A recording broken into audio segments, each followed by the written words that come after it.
Okay, so we're getting ready to tattoo this guy. He is an older buck, and sometimes I wait a little bit for Nigerian doors because their ears are so small when they're newborn babies or tiny babies.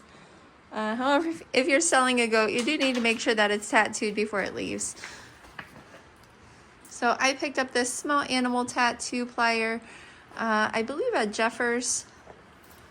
This is my herd name set of pliers, so I make sure that it's straight. I keep my herd name tattoo in this all the time, and it makes it really, really fast to tattoo because I'm not having to switch out numbers. I do the right ear with this. Left ear, I have these pliers, they're a little bit bigger, but then I put the birth year and the birth number in that. So you might want to check on this one, especially since you're changing it out pretty often, making sure that it's in the correct order. So right there you can see it says S. Oop, I guess it did not clamp down very well.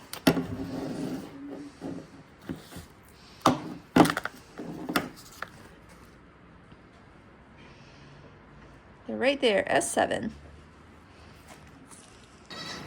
Okay, so I always use green ink, and I usually wear gloves because the green ink will stain your hands.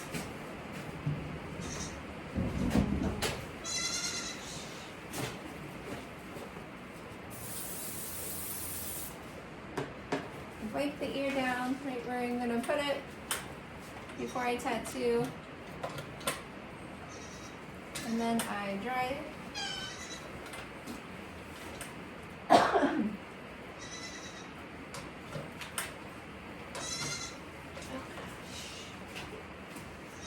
So I actually use a roller.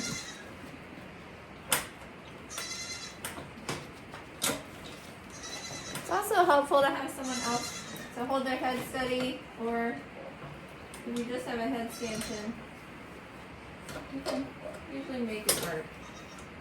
So I put a layer of ink on first. Make sure that you're in the right ear. I have made this mistake before of putting the tattoo in the wrong ear. The tattoo is correct, but not for that ear.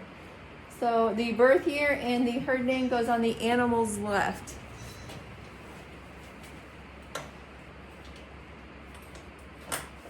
Give a nice hard squeeze. Roll again. I usually go in the flat spot too, right between the veins. You see how it's flat right there? And usually there's no blood. Sometimes there's a teeny little bit, but most of the time none. And then I take a toothbrush and I massage it into the holes a couple seconds. Just whatever you can get. So I can see it. So I already rolled this side. This is my herd name tattoo. Again, it's very nice and quick because I have two sets. I leave this in all the time. So he already knows what's coming because I just did his other ear. A nice quick squeeze. And not like that. You're done. You are done, sir. Alright. A layer of ink. You do not want to do this right before a show. Your goat will be green. And you really should do it before you register them.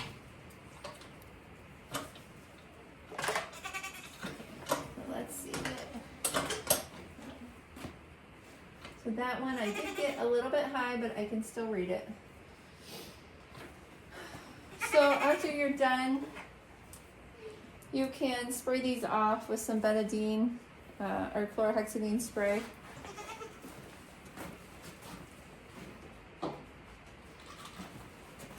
Make sure you dry them so they don't rust.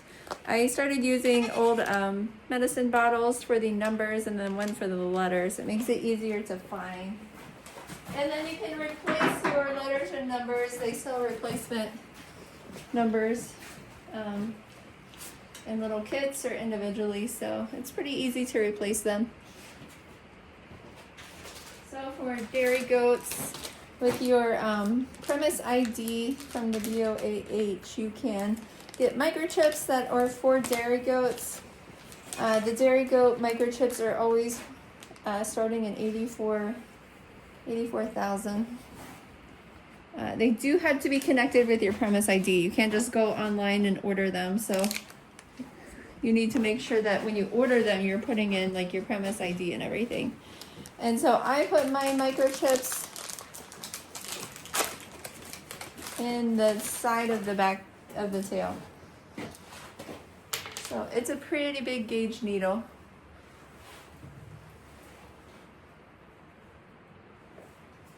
There's some fat on the side. Get it pretty deep, make sure it clicks, and then he is done.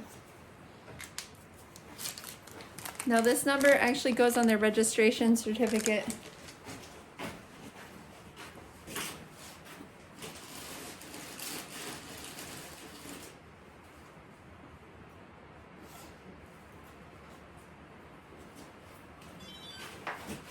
And then when you're done, you can take your little pocket ID. I think mine is fine.